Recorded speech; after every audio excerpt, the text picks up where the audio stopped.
Question 45 पूछा गया था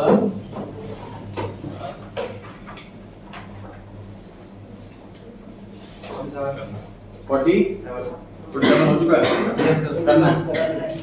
पढ़ेंगे 47 क्वेश्चन नंबर। लिखा in the absence of an agreement to the contrary the partners are. Agreement नहीं है तो लॉ फॉलो होगा, तो लॉ में इन चार में से कौन सी बात लिखी हुई है वो बताना है। पॉइंट नंबर ए में लिखा हुआ है कि कैपिटल पे इंटरेस्ट मिलेगा 6%, प्रॉफिट होगा तो 6% लिखा है, सही लिखा है? क्योंकि 6% लिखा तो है लॉ में, लेकिन वो कैपिटल के लिए नहीं, लोन पे इंटरेस्ट के लिए लिखा, इसलिए फॉल्स हो गया जी पहले वाला। दूसरे वाला लिखा है कि 9%, देखो 6 का उल्टा 9 कर तो सही लग रहा नहीं, लोन पर 6 है बस और कहीं कुछ नहीं, फॉल्स है ये भी। थर्ड कहता है कि entitlement for interest on capital at the bank, जो बैंक में रेट चल रहा हो उस हिसाब से इंटरेस्ट रेट ले लो, सही लिखा है? गलत लिखा है। डी ऑप्शन कहता है कैपिटल पर इंटरेस्ट नहीं मिलेगा, ये सही लिखा है? Yes sir. लॉ में सिर्फ और सिर्फ लोन पर इंटरेस्ट दिया जाता है 6% पर एनम के हिसाब से, बाकी अगर कोई इंटरेस्ट चाहिए तो एग्रीमेंट के हिसाब से ही मिलेगा। 48 पर आवे जी, interest payable on the capital, जो कैपिटल पर इंटरेस्ट पे करते हैं, इंटरेस्ट ऑन कैपिटल, वो इन चारों में से क्या चीज है? Profit and loss. लास्ट वाला ऑप्शन पीएनएल एप्रोप्रिएशन अकाउंट, जो ऑप्शन बी में लिखा हुआ है वो पढ़ेंगे चेंज इन रेशियो चैप्टर के अंदर। तो ऑप्शन नंबर सी में लिखा हुआ है वो पढ़ेंगे डिसोल्यूशन चैप्टर के अंदर, और ऑप्शन नंबर ए में जो लिखा है वो आप 11th क्लास में पढ़ चुके हैं। इस क्वेश्चन में ए ऑप्शन आंसर आए ऐसा कोई चेंज करके बताओ। इंटरेस्ट ऑन कैपिटल की जगह अगर इंटरेस्ट ऑन लोन लिखा होता तो ए ऑप्शन आंसर आ जाता, या फिर रेंट टू अ पार्टनर लिखा होता तो ए ऑप्शन आंसर आ जाता।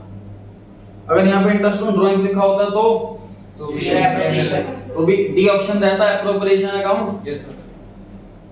49 पर आ गए, पार्टनर की ड्राइंग पे इंटरेस्ट फ्लक्चुएटिंग कैपिटल मेथड चल रहा है, तो डेबिट कौन से अकाउंट में होगा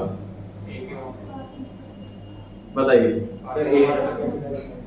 ऑप्शन नंबर देखो जी, पीएनएल एप्रोप्रिएशन। अच्छा मुझे बताओ, इंटरेस्ट ऑन ड्राइंग ये फर्म के लिए इनकम है कि एक्सपेंस है? इनकम है, तो पीएनएल एप्रोप्रिएशन में किस साइड आएगी? Credit side. ट्रेडिंग हो चाहे पीएनएल हो चाहे पीएनएल एप्रोप्रिएशन हो, जो भी इनकम होती है वो क्रेडिट साइड में आती है। इंटरेस्ट ऑन ड्राइंग को क्वेश्चन पूछा हुआ है कि डेबिट करना है, इसलिए एप्रोप्रिएशन अकाउंट आंसर टिक नहीं कर रहे। इंटरेस्ट ऑन ड्राइंग से कैपिटल बढ़ जाती है कि कम हो जाती है? कम हो जाती है। इंटरेस्ट ऑन ड्राइंग्स और ड्राइंग्स इन दोनों से ही कैपिटल कम हो जाती है, और कैपिटल जब भी कम होती है तो डेबिट की जाती है। अब चाहे तो बराबर में स्पेस एंट्री लिख दीजिए वहां पर, partners capital account debit to P N L appropriation account, ये एंट्री होगी जिसके partners capital account debit to P N L appropriation account. अब क्वेश्चन में डेबिटेड टू पूछा है तो पार्टनर्स कैपिटल अकाउंट आंसर आ जाएगा। क्वेश्चन में क्रेडिटेड टू पूछा होता तो पीएनएल एप्रोप्रिएशन आंसर आ जाता। क्लियर हो गई बात? Yes sir. 50 नंबर पर आ गए जी, इनमें से कौन सी आइटम पीएनएल एप्रोप्रिएशन में बिल्कुल भी नहीं आएगी? Interest on partners. लास्ट वाला ऑप्शन, डी वाला ऑप्शन, तो ये कहां आएगा फिर? पीएनएल में आएगा। जो लास्ट वाला ऑप्शन है ये पीएनएल में आएगा, बाकी तीन चीजें पीएनएल एप्रोप्रिएशन में आएगी। मुझे बताइए जो ऑप्शन नंबर ए है वो पीएनएल एप्रोप्रिएशन में कौन सी साइड आएगा? डेबिट साइड आएगा।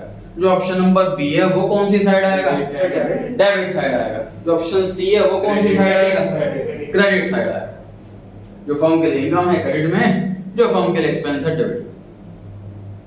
51 पर आ गए सर, इनमें से कौन सी आइटम पीएनएल एप्रोप्रिएशन के डेबिट में नहीं आएगी? अभी भी डिस्कस किया था हमने, C option interest on drawing P N L appropriation के डेबिट में नहीं आएगा। 52 पर आ गए जी, एबीसी पार्टनर है फर्म में, प्रॉफिट अर्न किया 18,000 रुपीस और प्रॉफिट बांटना चाहते हैं, वो प्रॉफिट बांट दिया गलती से 2:1 में, लेकिन कोई डीड थी नहीं। अब इसकी करेक्ट एंट्री करनी है।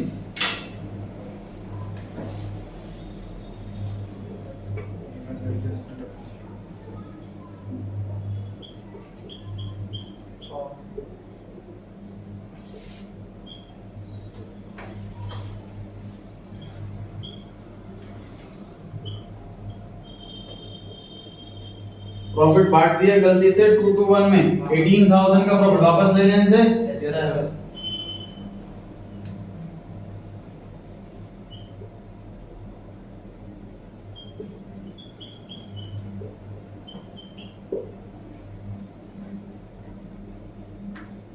प्रॉफिट बढ़ना चाहिए था इक्वली, क्योंकि डीड नहीं है, एग्रीमेंट नहीं है। Yes, sir. 6,000.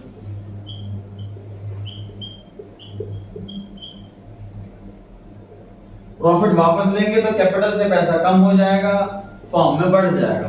प्रॉफिट बांटेंगे तो फर्म में कम हो जाएगा, पार्टनर्स में बढ़ जाएगा।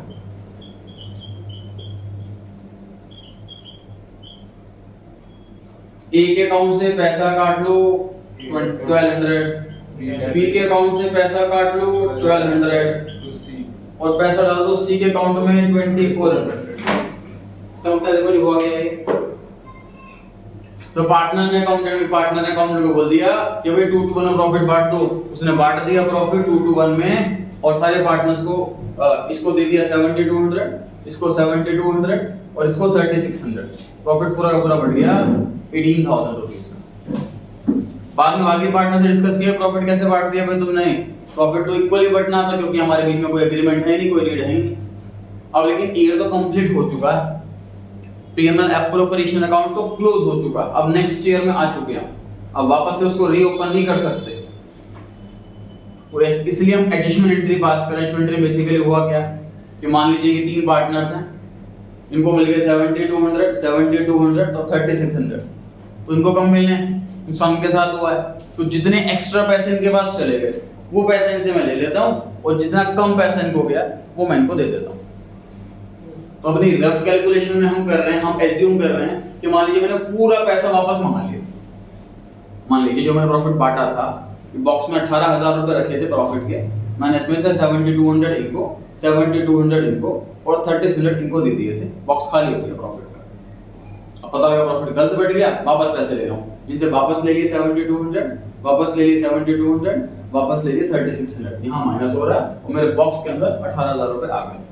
अब इस 18,000 को मैं सही रेशियो में, इक्वल रेशियो में बांट रहा हूँ। 6,000 आप पकड़ो, 6,000 आप पकड़ो और 6,000 आप पकड़ो। 6,000 इनको बांट दिया और बॉक्स से पैसा कम हो गया। अल्टीमेटली मुझे करना क्या, प्रैक्टिकली थोड़ा ना मैं पहले पैसा मंगाऊंगा फिर पैसा दूंगा, प्रैक्टिकली तो ऐसा होगा नहीं, नेट एडजस्टमेंट ही करी जाएगी। तो प्रैक्टिकली मुझे इनसे 7200 लेने हैं और इनको 6,000 देने हैं, अल्टीमेटली 1200 रुपीस लेने हैं। मुझे मिस्टर बी को 7200 मिस्टर बी से लेने हैं, 6,000 इनको देने हैं, तो अल्टीमेटली मैं इसे 1200 रुपीस दे लूंगा। मिस्टर सी से मुझे 3600 लेने हैं और इनको 6,000 देने हैं, अल्टीमेटली मैं इनको 2400 रुपीस दे दूंगा। तो पैसा अगर हम किसी पार्टनर को देते हैं तो उसको कैश में नहीं देते, उसके अकाउंट पर डाल देते हैं। कैपिटल इंक्रीज तो क्रेडिट। मैंने सी के अकाउंट में 2400 रुपए डाल दिए, ए के अकाउंट से 1200 रुपए काट लिए, बी के अकाउंट से 1200 रुपए काट लिए। अगर फिक्स कैपिटल मेथड है तो ये एंट्री करंट अकाउंट के थ्रू होगी, अगर फ्लक्चुएटिंग कैपिटल मेथड है तो ये एंट्री कैपिटल अकाउंट के थ्रू होगी। और प्रेजम्पशन क्या होती है कि कैपिटल या फ्लक्चुएटिंग, फिक्स्ड या फ्लक्चुएटिंग? फ्लक्चुएटिंग प्रेजम्पशन होती है। बताइए कौन सा ऑप्शन सही लग रहा है आपको? C option. पूछिए क्या क्वेश्चन? सर हमें जैसे पास्ट एडजस्टमेंट क्वेश्चन में जो प्रॉफिट गलत किया है हमेशा सब पहले से वापस लेंगे ना। हां, जैसे गलती से फ्रैक्शन कैपिटल दे दिया और जो लास्ट प्रॉफिट है पहले उसको वापस लेंगे फिर बाद में बांट। बिल्कुल। सर ऐसे नहीं कर सकते कि जो गलती हो गई, मतलब ऐसे जो मिस्टेक हुई हो उसको हमने ले लिया हो। अगर देखो इनका डाउट ये है कि सर मान लीजिए मिस्टेक हुई है ये कि सैलरी देना भूल गए, मिस्टेक हुई दूसरी, इंटरेस्ट ऑन कैपिटल सपोज गलती से दे दिया, ये मिस्टेक हो गई, और प्रॉफिट बांटने में कोई मिस्टेक नहीं हुई।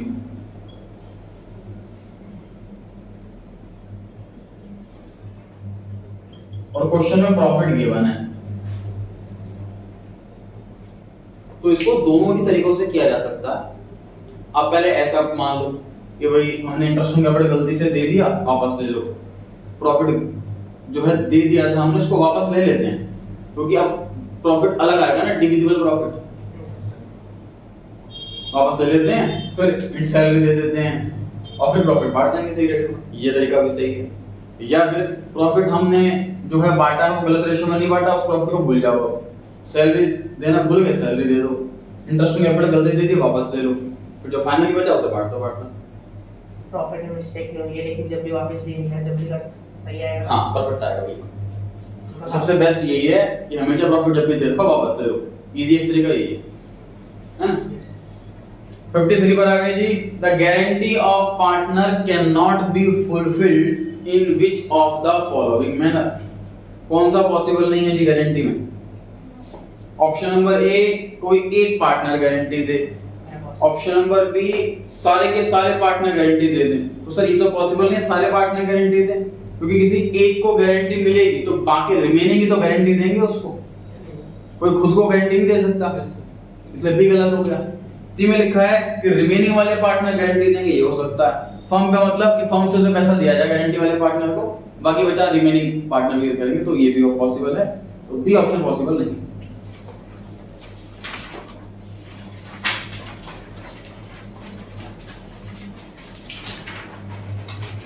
In the absence of an agreement, तो लॉ फॉलो होगा, profits and losses are distributed among the partners equally। सही है गलत है? सही है। सही है। Question number 2, a partner who has invested more capital in the firm is entitled to get interest on the excess amount of capital। देखो question क्या कह रहा है।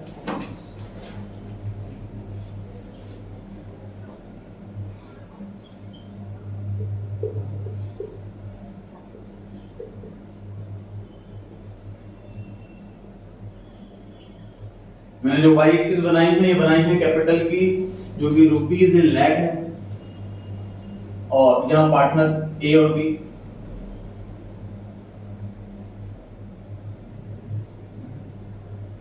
पार्टनर ए की कैपिटल 15 लाख, पार्टनर बी की कैपिटल 10 लाख। तो क्वेश्चन कह रहा है ये जो एक्स्ट्रा वाला है, ये जो 5 लाख की एक्स्ट्रा कैपिटल ए की, उस पर इंटरेस्ट मिलना चाहिए। जो कॉन्सेप्ट क्या है कि सर पूरे देखो इंटरेस्ट ऑन कैपिटल जो देना है, सोच के देखना कि भाई हम 3 पार्टनर हैं, हमारी की दुकान है, हमारा जो दुकान में प्रॉफिट हुआ है, बस प्रॉफिट को मैं इंटरेस्ट की फॉर्म में ले लूं तो प्रॉफिट तो कम हो जाएगा, वही पैसा मैं इंटरेस्ट के रूप में लूं या प्रॉफिट के रूप में लूं, बात तो एक ही है। ये इंटरेस्ट में कैपिटल क्यों कैलकुलेशन कर रहे हैं, ड्रॉइंग्स कैलकुलेशन क्यों कर रहे हैं, सैलरी कैलकुलेशन क्यों कर रहे हैं, क्योंकि अगर तो सब हर पार्टनर बराबर मेहनत नहीं कर रहा, तो जो ज्यादा मेहनत कर रहा है उससे उसका रिवॉर्ड मिलना चाहिए। For example interest on capital की बात है, तो ए को 15 पे मिले, बी को 10 पर मिले, या ए को 5 पे मिले, एक ही बात है, क्योंकि 10 लाख पर इंटरेस्ट दोनों को बराबर ही बैठेगा। समझ आ रही है बात?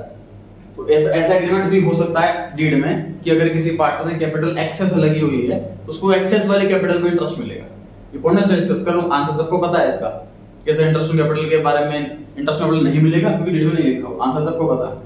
मैं ये डिस्कस इसलिए कर रहा हूं कि ऐसे ही एग्रीमेंट डीड के अंदर हो सकता है कि एक्सेस कैपिटल पे इंटरेस्ट मिलेगा, तो हम इस तरीके से कैलकुलेट करेंगे, जो एक्स्ट्रा वाली है उसी पर इंटरेस्ट देंगे। से मतलब जो डिफरेंस है उस पर मिलेगा इंटरेस्ट। हाँ, और सिर्फ जिसका एक्स्ट्रा उसी को मिलेगा, मतलब एक को ही मिलेगा बस। फॉल्स है आंसर है इसका। थर्ड क्वेश्चन कहता है अगर सारे पार्टनर एग्री हो जाएं तो माइनर को एडमिट किया जा सकता है partnership.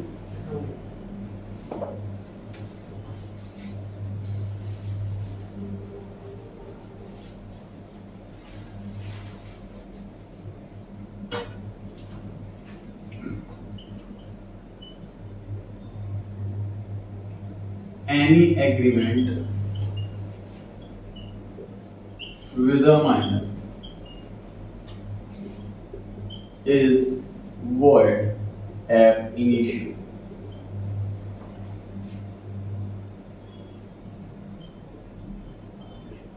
As per Indian Contract Act 1884। हम इस लॉ के हिसाब से कोई भी एग्रीमेंट कॉन्ट्रैक्ट माइनर के साथ void होता है। void means invalid, void means invalid। ab initio from the मतलब from the very beginning, starting से invalid है।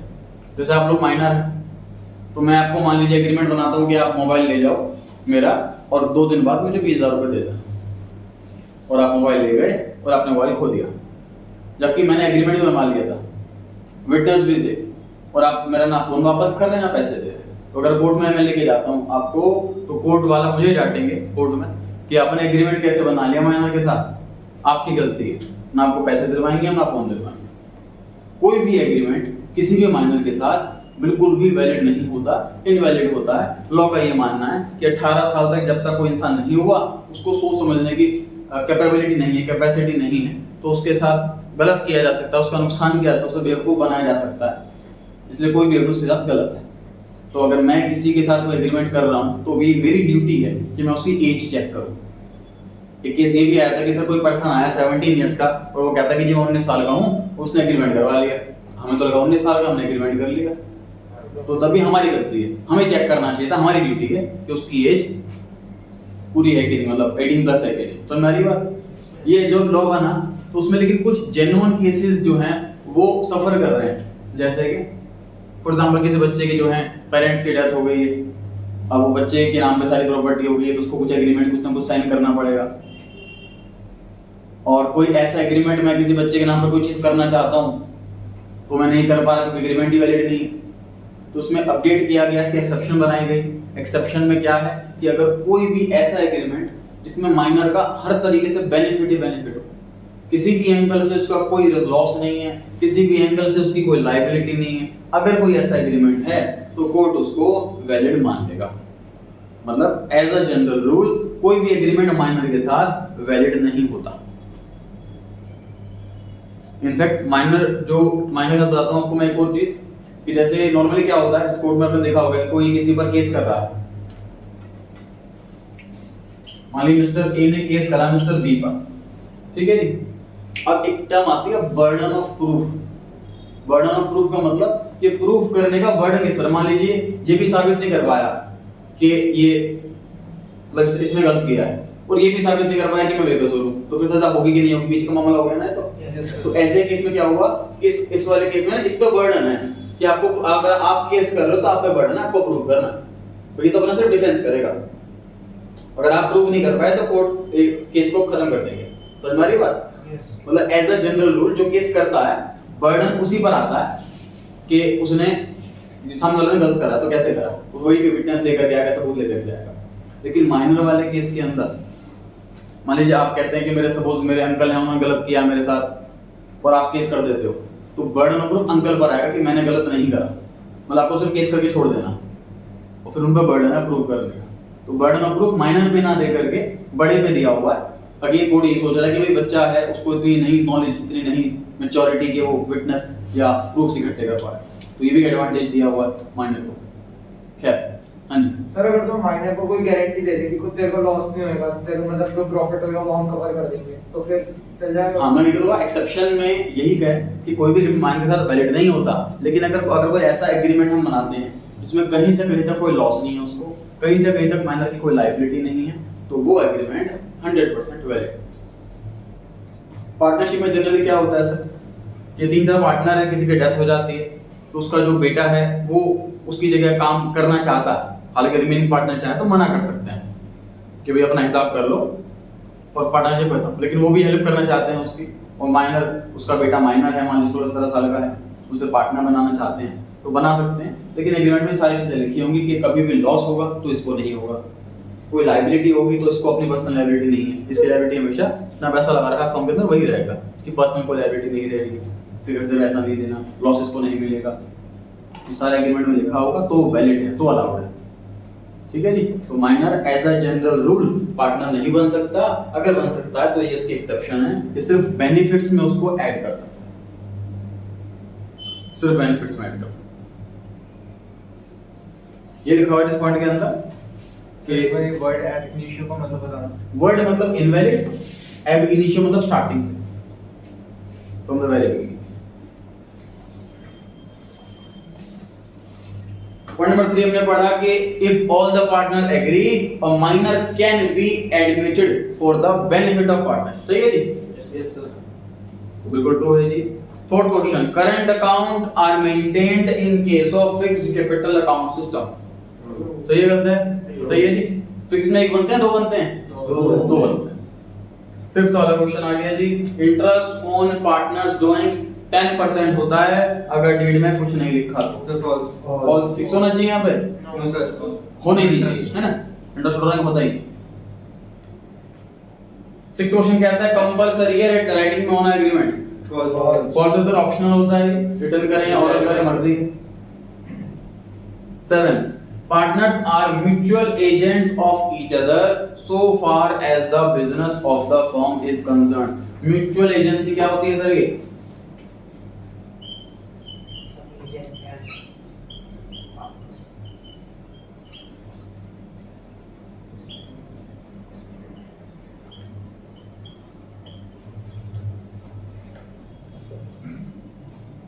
प्रिंसिपल एजेंट रिलेशनशिप होता है जिसमें एक पर्सन हायर अथॉरिटी पर होता है और एक पर्सन लोअर अथॉरिटी पर होता है। फॉर एग्जांपल मैं अपनी बात करूं कि मैं आपका टीचर हूं, आप मेरे स्टूडेंट हैं, तो हमारे बीच में अगर मान लीजिए आपको मैं कुछ काम देता हूं करने के लिए, फॉर एग्जांपल मैं कहता हूं कि भाई किसी से पेमेंट लेकर के आनी है, आप मेरे को मैंने बोल दिया ले आओ, इसको पैसे दे आओ, या मेरे बिहाफ पर ये परचेजिंग कराओ, मुझे फोन खरीदना, फोन मतलब 10,000 रुपए लो फोन ले आओ, ऐसा कुछ काम करवाता हूं अगर मैं आपसे, तो मैं प्रिंसिपल हुआ और आप एजेंट हुए। ठीक है जी, आप जो भी एक्ट कर रहे हो वो प्रिंसिपल के बिहाफ पर कर रहे हो। जो लायबिलिटी होगी वो प्रिंसिपल की होगी, जो रिस्पांसिबिलिटी होगी वो प्रिंसिपल की होगी, जो रिस्क होगा वो प्रिंसिपल का होगा। ये होता है प्रिंसिपल और एजेंट रिलेशनशिप। ठीक, म्यूचुअल एजेंसी का मतलब क्या हो गया कि मैं एक दूसरे के मतलब मैं प्रिंसिपल आप एजेंट, आप प्रिंसिपल मैं एजेंट। मतलब पार्टनरशिप में देखिए क्या हुआ कि मतलब पार्टनर ए है और पार्टनर बी है, पार्टनर बी लोन ले आया, ए भी रिस्पांसिबल है, यस सर। तो एक तरह से ये एजेंट हो गया, प्रिंसिपल हो गया। ए लोन ले आया, बी भी रिस्पांसिबल है, तो एक तरह से ये एजेंट हो गया, प्रिंसिपल हो गया। तो एक दूसरे के एजेंट हैं, एक दूसरे के प्रिंसिपल हैं, इसको बोलते हैं म्यूचुअल एजेंसी। ठीक है जी, तो ये सही है, पार्टनर्स एक दूसरे के म्यूचुअल एजेंट होते हैं। ट्रू हो गई ये बात। 8 the business of the firm can be conducted even by one partner। Sir बहुत जगह फॉर्मेलिटीज के लिए किया जाता है। मान लीजिए कोई पार्टनरशिप फर्म मुझे क्रिएट करनी है, मान लीजिए मतलब टैक्सेशन के पॉइंट ऑफ व्यू से, अकाउंटिंग पॉइंट ऑफ व्यू से मुझे पार्टनरशिप फर्म क्रिएट करनी है, लेकिन मैं अकेले काम करना चाहता हूँ, तो मैंने फॉर्मेलिटी लिया, तो अपनी वाइफ को पार्टनर बना लिया या अपने ब्रदर को पार्टनर बना लिया। ऑन पेपर्स 2 पार्टनर हैं, एक को स्लिपिंग दिखा दिया, मैं काम मैं ये कर रहा हूँ, प्रोप्राइटरशिप ही चल रही है, प्रैक्टिकली प्रोप्राइटरशिप ही चल रही है, ऑन पेपर्स पार्टनरशिप चल रही है, तो कोर्ट को कोई परेशानी नहीं, कोई दिक्कत नहीं है इसमें, बिल्कुल अलग। सर स्लीपिंग पार्टनर हो गया ना, स्लीपिंग पार्टनर हो गया बिल्कुल। तो अगर सारा काम कोई एक ही पर्सन कर रहा है तो उसमें भी लोगों को ऑब्जेक्शन नहीं है, ये बस सिखाई जाती है।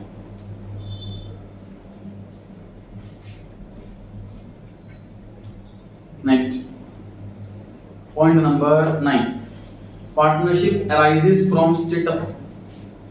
पढ़ाई हमने 11th क्लास में एचयूएफ, तो उसमें जो मेंबर बन जाते हैं वो स्टेटस से बन जाते हैं। हमारा हिंदू का मतलब कोई फैमिली बिजनेस चला आ रहा है, दादा परदादा की प्रॉपर्टीज चली आ रही है, तो उसमें सभी का अधिकार है।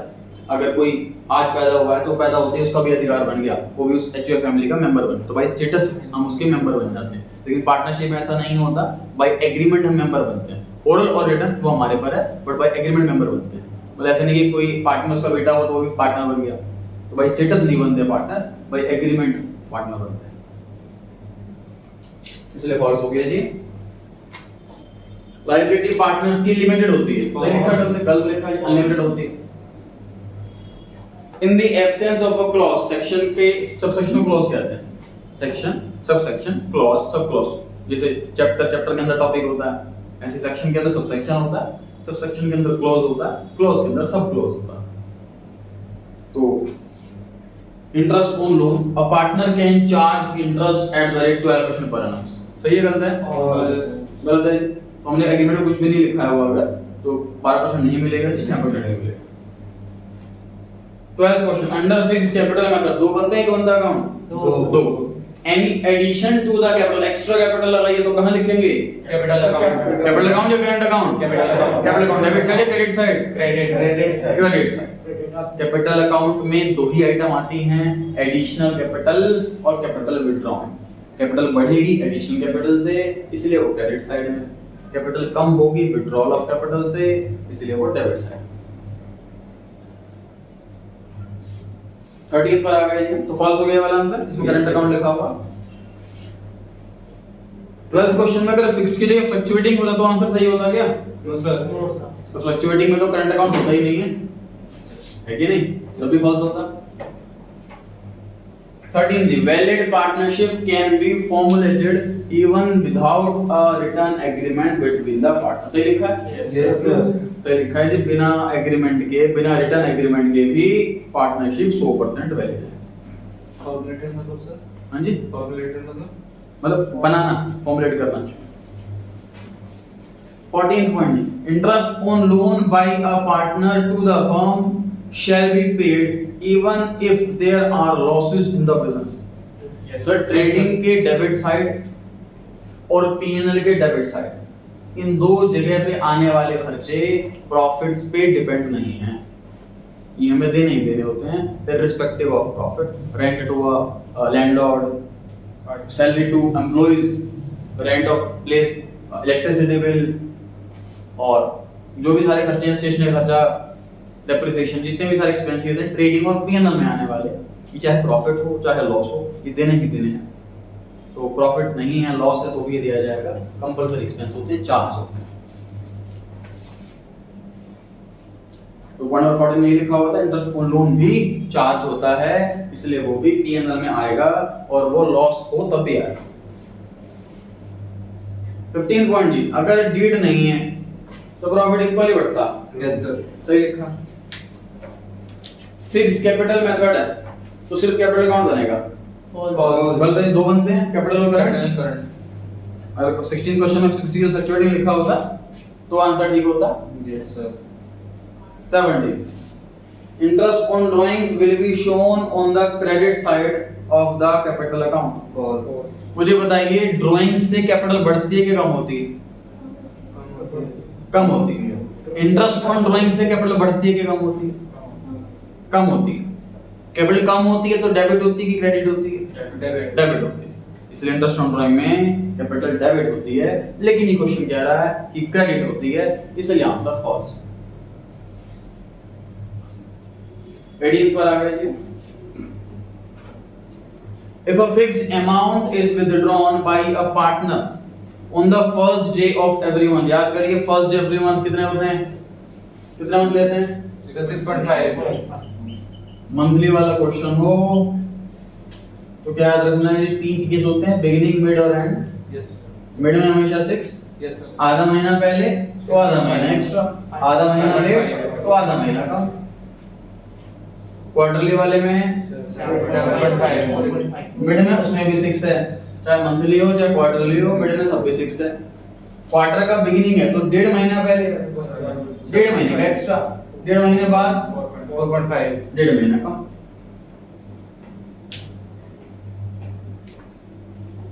इसमें 15 दिन का गैप है, इसमें गैप डेढ़ महीने का। 1 अप्रैल और 15 में गैप डेढ़ महीने का। यस। 1 अप्रैल 15 अप्रैल गैप आधे महीने का। वापस पढ़ते हैं 18 क्वेश्चन कि इस क्वेश्चन में कह रहा है मंथली वाला है या फर्स्ट डे मतलब बिगिनिंग वाला, तो 6.5 आएंगे। सही लिखा है? Yes sir. सही लिखा है जी। 19 में लिखा हुआ है कि मंथली वाला है और लास्ट डे वाला एंड ऑफ द मंथ, तो कितना मंथ आएगा? 5.5। इसमें कितना लिखा है? 6, तो फॉल्स हो गया। Yes sir. 20 क्वेश्चन कहता है जी करंट अकाउंट ना फ्लक्चुएटिंग वाले में बनता है, फॉल्स है, फिक्स्ड वाले में बनता है। 21 कैपिटल पे सॉरी पार्टनर को 6% इंटरेस्ट दिया जाता है लोन पर अगर डीड में कुछ नहीं लिखा तो। Yes sir. सही लिखा है जी। इंटरेस्ट ऑन लोन भी है, 6% भी है, बिल्कुल ट्रू। एक पार्टनरशिप बनने के लिए कम से कम 2 लोग जरूरी हैं। सही। 23 लोन पर इंटरेस्ट रेट 10%, फॉल्स हो गया। 24 जो पार्टनर ज्यादा टाइम देगा उसको सैलरी मिलेगी, फॉल्स। ड्राइंग्स पर interest 6%, false. 26 question number monthly वाला क्वेश्चन है और at the end of the month drawing की जा रही है, बताओ कितने मंथ? 5.5 ट्रू। 5.5 भी लिखा हुआ है इसमें, तो ट्रू हो गया। 27 में लिखा है कि हर महीने की मिड में पैसा निकाल रहे हैं, True. कितने मंथ आएंगे? 6 मंथ लिखा हुआ है इसमें भी, सही लिखा। फिल इन द ब्लैंक्स पर आ गए। मैक्सिमम नंबर ऑफ पार्टनर बताओ कितने होते हैं? 50 होते हैं, 50 होते हैं, सही। जो सैलरी देते हैं, कमीशन देते हैं पार्टनर को, वो प्रॉफिट का क्या होता है? चार्ज या एप्रोप्रिएशन? एप्रोप्रिएशन होता है, प्रॉफिट का डिस्ट्रीब्यूशन होता। प्रॉफिट होगा तो देंगे, वरना नहीं। ये चार्ज और एप्रोप्रिएशन इसलिए सिखाई जा रही है आपको टर्म, दो पर्पस के लिए। पहला कि आपको इसको लिखना कहां है प्रैक्टिकल लाइफ में, पीएनएल में या एप्रोप्रिएशन अकाउंट में, एक बात। दूसरी बात कि ये वाला शेयर आपको देना है भी है कि नहीं देना। जो चार्ज वाली आइटम है वो तो देनी देनी, चाहे प्रॉफिट हो या ना हो। एप्रोप्रिएशन आइटम वाली देने से पहले ये चेक कर लेना भैया प्रॉफिट है तो देंगे, वरना नहीं। Third question, dash account is an extension of PNL. PNL appropriation account extension है पीएनएल का, मतलब पीएनएल को हमने एक्सटेंड कर दिया, उसका एक और पार्ट बना दिया हमने। इनफैक्ट ट्रेडिंग भी पीएनएल का एक्सटेंशन ही है कि हमने पहले सिर्फ पीएनएल अकाउंट होता था, उसके बाद लेकिन जब लगा कि गुड्स वाला प्रॉफिट अलग निकाला जाए तो एक अलग इन्फॉर्मेशन मिलेगी, हमारा मार्जिन बताता है उसके अंदर। हमने उसको स्प्लिट करा, गुड्स वाले को अलग रखा, उसको नाम ट्रेडिंग अकाउंट दिया। इनफैक्ट ध्यान आपको 11th क्लास में मैन्युफैक्चरिंग अकाउंट भी था, ट्रेडिंग से पहले मैन्युफैक्चरिंग अकाउंट मैन्युफैक्चरर्स बनाते हैं उसको, वो अकाउंट सिर्फ कॉस्ट ऑफ गुड्स सोल्ड बताता है। सिर्फ ट्रेडिंग अकाउंट में तो वही होता है नहीं, ट्रेडिंग अकाउंट तो सिर्फ बाय एंड सेल बताता है, इतने गुड्स इतने के बेचे, प्रॉफिट इतना हुआ।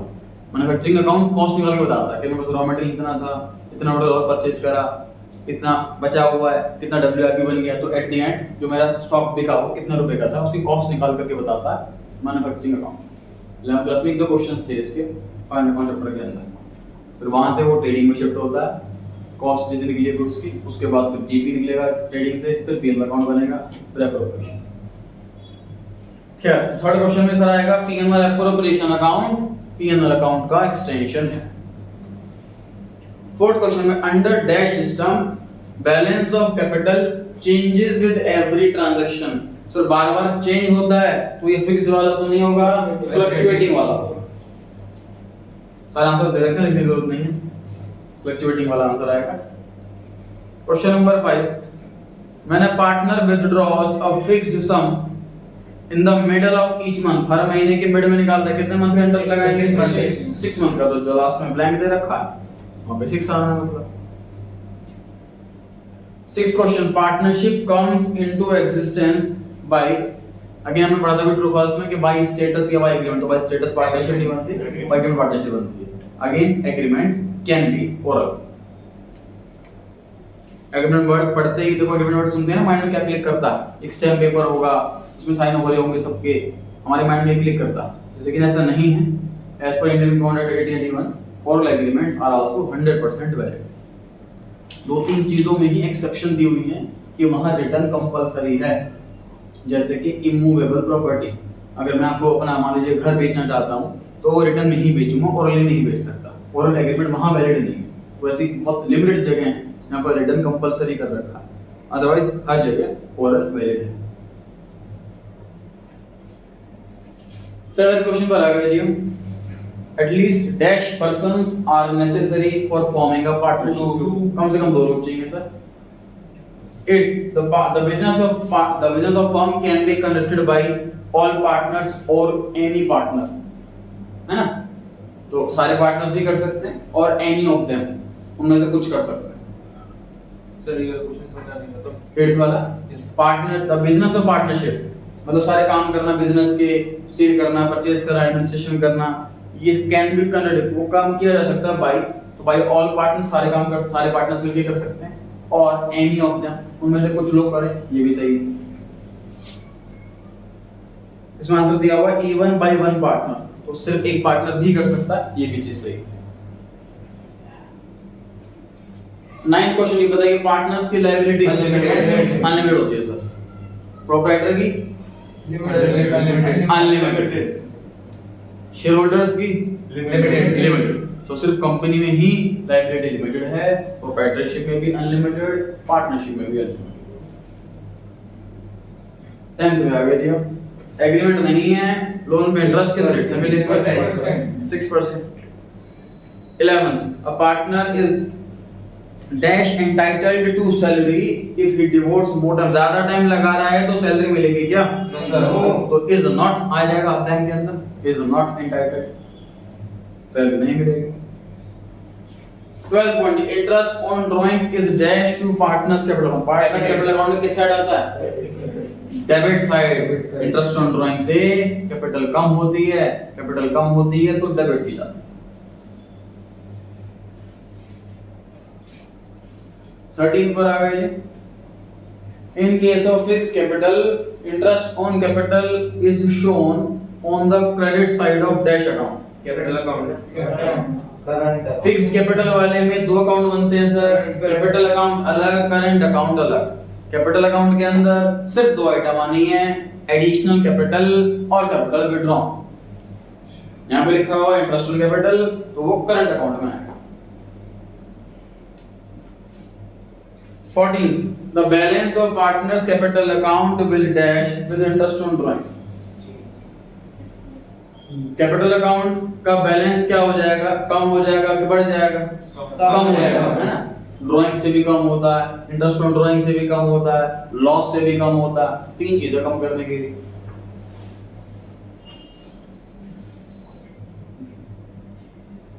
फिफ्टीन पर आ गए। करंट अकाउंट तब बनाया जाता है जब कैपिटल अकाउंट फिक्स्ड फिक्स्ड हो। 16, if the date of drawing is not given, तो इंटरेस्ट ऑन ड्राइंग कितने मंथ का लगाते हैं? 6 मंथ का लगाते हैं सर, हम एवरेज ले लेते हैं। 17, registration of partnership is optional, registration of proprietorship is optional, registration of company is compulsory. Company में अगर हम ये बेनिफिट उठाना चाहते हैं लिमिटेड लायबिलिटी का, तो पहले हम गवर्नमेंट को इन्फॉर्म करेंगे, अपना फॉर्म अपनी कंपनी रजिस्टर कराएंगे, उसके बाद हमारे नाम के आगे एलटीडी लगेगा, तभी हम क्लेम कर सकते हैं लिमिटेड लायबिलिटी। 18 पर आ गए जी। क्वार्टर के बिगिनिंग में ड्राइंग कर रहे हैं, कितने मंथ का interest? 7.5। 19th, minimum guaranteed amount is paid to a partner when his share of profit as per profit sharing ratio is dash than the guaranteed amount less। मतलब sir mister मान लीजिए profit हमने जो guarantee दे रखी है वो ए को दे रखी है 1 लाख रुपए, और ए बी सी 3 पार्टनर हैं, प्रॉफिट हुआ है 2,40,000 का। इक्वली प्रॉफिट बांटेंगे तो ए को कितना मिलेगा? 80,000। गारंटी कितने की थी? 1 लाख। तो गारंटी वाला अमाउंट मिलेगा। यस। तो गारंटी वाला अमाउंट तब मिलता है जब प्रॉफिट गारंटी अमाउंट से कम हो। दूसरा केस देखते हैं। तो प्रॉफिट है मान लीजिए 6 लाख रुपए, प्रॉफिट है मान लीजिए 4,50,000, 4.5 लाख का प्रॉफिट। प्रॉफिट तीनों लोगों में इक्वली बांटेंगे तो कितना मिलेगा? ए को 150। गारंटी कितने की थी? तो 150 में देंगे कि 1 लाख देंगे? 150 में। चलो 2,500 मतलब, यस। है ना। तो प्रॉफिट ज्यादा आ रहा हो तो प्रॉफिट देते हैं। बात समझ लीजिए, तो हमने किसी को बोला हुआ है कि आप हमारे फर्म में पार्टनर बनो और आपका प्रॉफिट शेयर इक्वल रहेगा, जितना प्रॉफिट हमें मिलेगा उतना प्रॉफिट आपको मिलेगा, रेशियो इक्वल है। उसके अलावा एडिशनली हमने उसको ये बोला हुआ है कि मिनिमम 1 लाख रुपए आप लेकर ही जाओगे, ये गारंटीड अमाउंट। तो अगर उसका प्रॉफिट 80,000 बन रहा है तो 1 लाख लेके जाएगा, अगर उसका प्रॉफिट 150 बन रहा है तो 150 लेके जाएगा। 1 लाख रुपए फिक्स कर देंगे तो सैलरी होगी फिर लोगों को। समझ में आ रही है बात? तो हम रख सकते हैं इस चीज को कि भाई गारंटी अमाउंट और profit amount whichever is higher, वो वाला अमाउंट मिलता है उसको। अब क्वेश्चन ये कह रहा है कि एक पार्टनर को प्रॉफिट वाला अमाउंट नहीं मिला, गारंटी वाला अमाउंट मिला, तो उस केस में बताइए प्रॉफिट जो है वो गारंटी अमाउंट से ज्यादा होगा कि कम होगा? कम होगा, तभी गारंटी वाला मिला। ठीक है। यस। तो डिफरेंस है 20,000 का, वो फिर माइनस में आएगा पार्टनर। इस वाले केस में क्या रहेगा? इसको 1 लाख रुपए दे देंगे और जिसने गारंटी दी मान लो ए ने गारंटी दी, सी ने गारंटी दी, उसको काट देंगे। तो ये लेस आ गया इसके अंदर, ठीक है ना। 20 क्वेश्चन नंबर में अगर एग्रीमेंट नहीं है तो पार्टनर को सैलरी मिलेगी, ऐसा नहीं मिलेगी। तो shall not be entitled for salary, ऐसा लिख सकते हैं हम। 21 कोई एग्रीमेंट नहीं है, प्रॉफिट बांट देंगे कैसे? इक्वली 22 कम से कम कितने लोग चाहिए? दो। पार्टनर शुड नॉट एक्सीड 50 मतलब मैक्सिमम पूछ रहा है 50 हो गए। पहला question, can capital account have a debit balance? Capital account debit हो सकता है कि नहीं हो सकता? हाँ जी बिल्कुल हो सकता है। A partner capital account can have a debit balance in case of fluctuating capital method and consistent losses. लिख लें answer.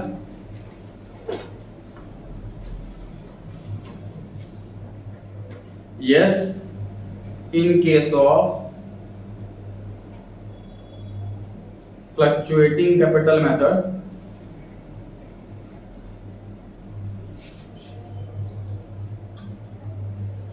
and continuous losses.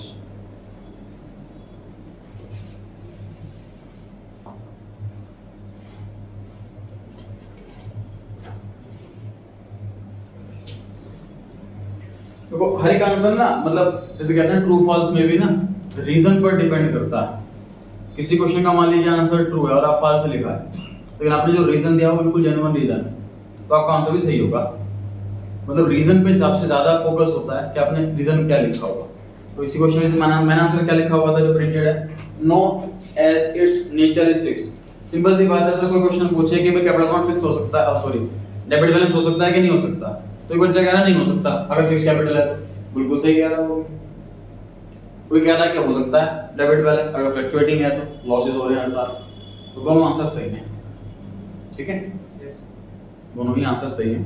Question number 2, statement correct करनी है। Drawings can be made against profit only. क्या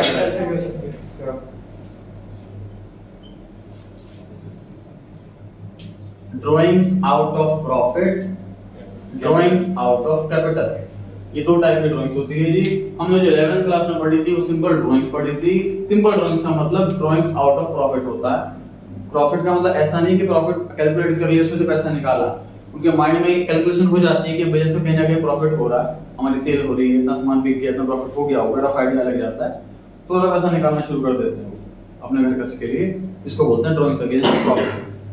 drawings against capital में example दिया था आपको कि बिजनेस जो पार्टनर है उसने कई जगह इन्वेस्टमेंट कर रखी होगी, तो एक जगह से पैसा विड्रॉ करके दूसरी जगह लगाता है, तो उसको बोलते हैं जी कैपिटल में drawings against capital.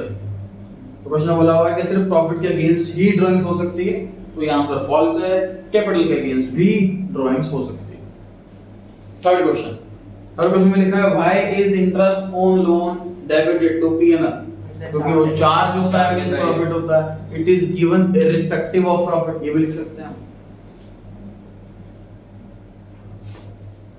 Point number 4, can regular drawings be treated as drawings of capital when fixed capitals are fixed? देखिए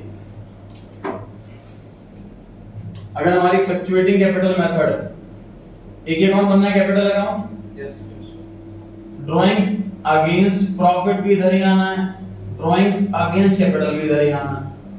तो अगर हम फ्लक्चुएटिंग यूज कर रहे हैं तो जैसे मैं ट्रीट कर रहा हूं फर्क नहीं पड़ता, दोनों की जगह एक ही है। ड्राइंग्स अगेंस्ट कैपिटल बोलो या ड्राइंग्स अगेंस्ट प्रॉफिट बोलो, एक ही बात है। अगर फ्लक्चुएटिंग कैपिटल मेथड है तो एक अकाउंट बनता है कैपिटल अकाउंट, ये दोनों ही आइटम डेबिट साइड में आती है, इसलिए फर्क नहीं पड़ता। लेकिन अगर फिक्स्ड वाला मेथड यूज कर रहे हैं उसमें सेपरेट अकाउंट बनेंगे, कैपिटल अकाउंट अलग, करंट अकाउंट अलग। ड्राइंग्स अगेंस्ट प्रॉफिट ये इधर आएगा, ड्राइंग्स अगेंस्ट कैपिटल ये इधर आएगा, तो दोनों की जगह अलग अलग है। इसमें हम ये ऑप्शन नहीं है इस वाले को ये वाला ट्रीट कर लो या इस वाले को ये वाला ट्रीट कर लो, यहाँ ऑप्शन नहीं है।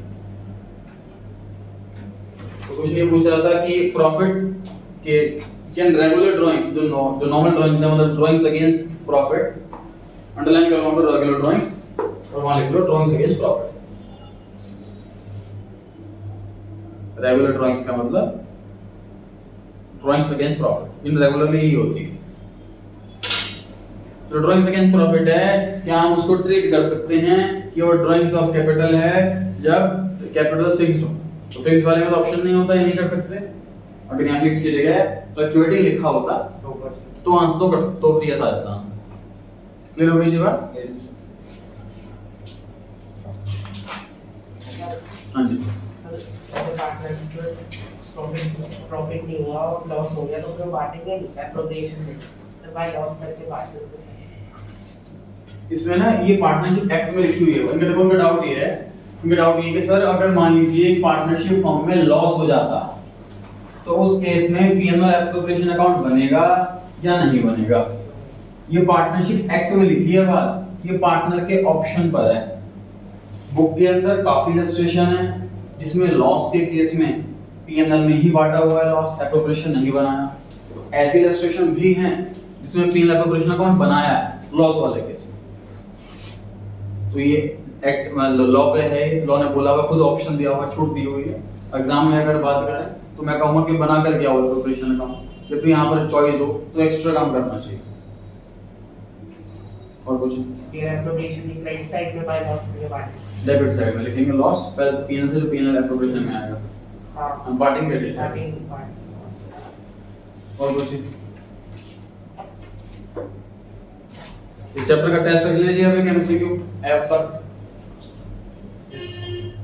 करीब 2 दिन के बाद टेस्ट रख लेंगे इसका। ऐप पर आपको टाइमिंग वगैरह दिख जाएगी। चैप्टर 3 स्टार्ट करेंगे नेक्स्ट क्लास में। कोई डाउट हो तो पूछ सकते हैं जी, आज लेते हैं।